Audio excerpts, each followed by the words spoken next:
Y'all, it's DG back with another video. Today I'm going to give y'all a comparison review between the Nike LeBron 21 and the Nike LeBron 20. So let's get right into it. The traction is pretty similar. It consists of multi-directional lines.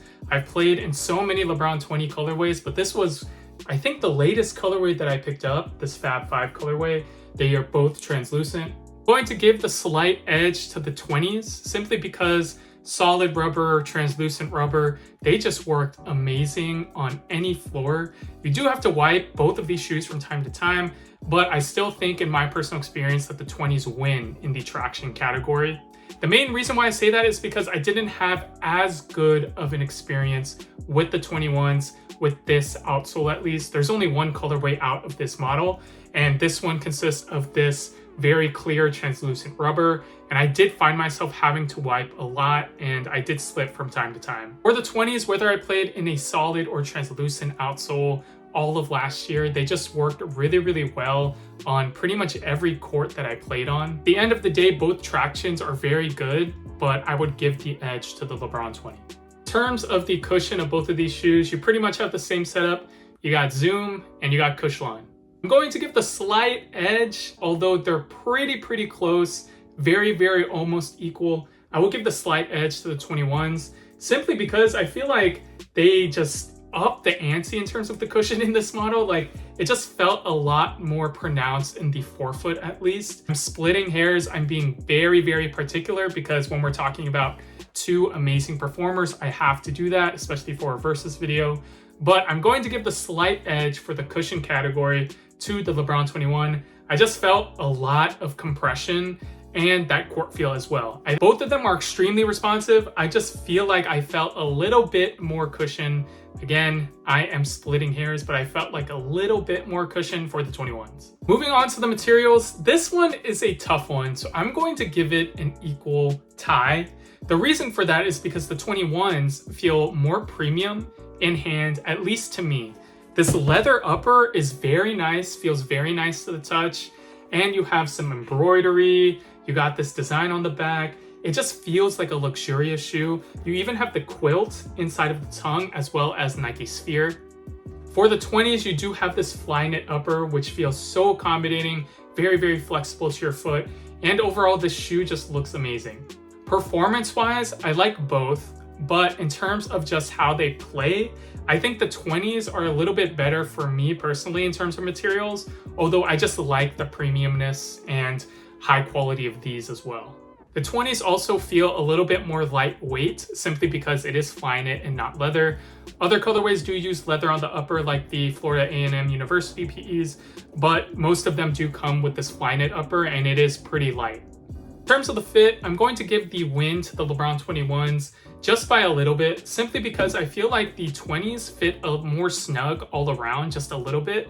So I feel like a lot of people went up half a size in these. The 21s just feel nicer all around, especially with this material. The only thing to note is that this one requires a lot more break-in time simply because of the materials, right? This is like a full leather upper, so you really need to break this in, or at least I did. I do have a wide foot. And these, you don't really need to break this in, especially because it is just fly knit. Overall, I do like the fit of the 21s better. I just felt an easier path to entry into the shoe. It just felt nice around my foot. It didn't even feel tight at times. I did get a blister in these, but I think that's because the materials and the break-in process. And if I went up half a size in these, I feel like it would just be a little bit more toe length than I would like. So overall, I do like the fit of the 21s better. I think after breaking them in, they are just amazing. These are still one-to-one great, but I just feel like overall these fit a little bit small.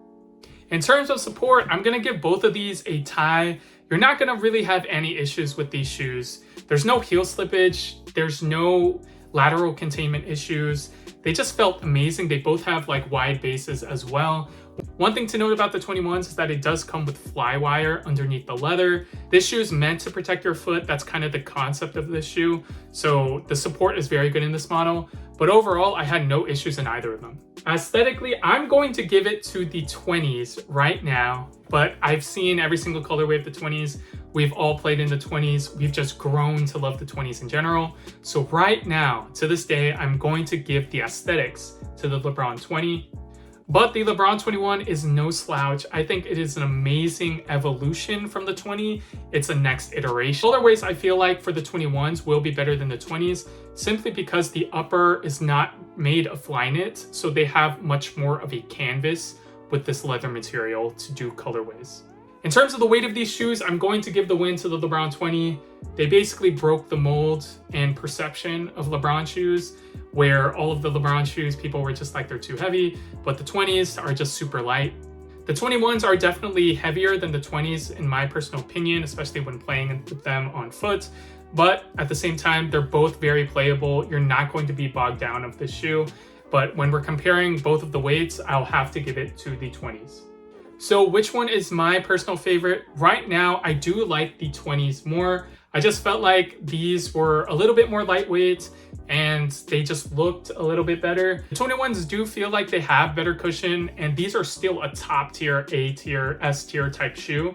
I think I will like these better over time, but right now I'm going to give the win to the LeBron 20s, simply because this is one of my favorite basketball shoes in recent memory. They're just amazing performers, and they're even on sale right now, so they're pretty affordable, very mass produced. The 21s are also mass produced, and they will definitely grow on me over time, so maybe I'll revisit this, but right now I'm going to give the win to the LeBron 20s. Overall, let me know what you guys think of the LeBron 21 versus the 20s.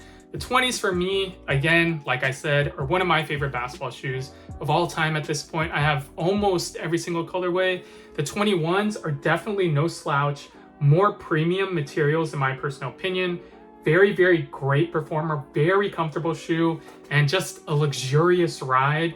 And these are just both GOAT performers in my opinion. These are just amazing, but when I'm splitting hairs, when I'm comparing, I do have to give the win to the LeBron 20 right now. Leave a comment down below which shoe you like better. Make sure to follow me on all my socials at DGHoops. Comment, like, and subscribe, especially if you made it this far, and I will catch you guys in the next one. Peace.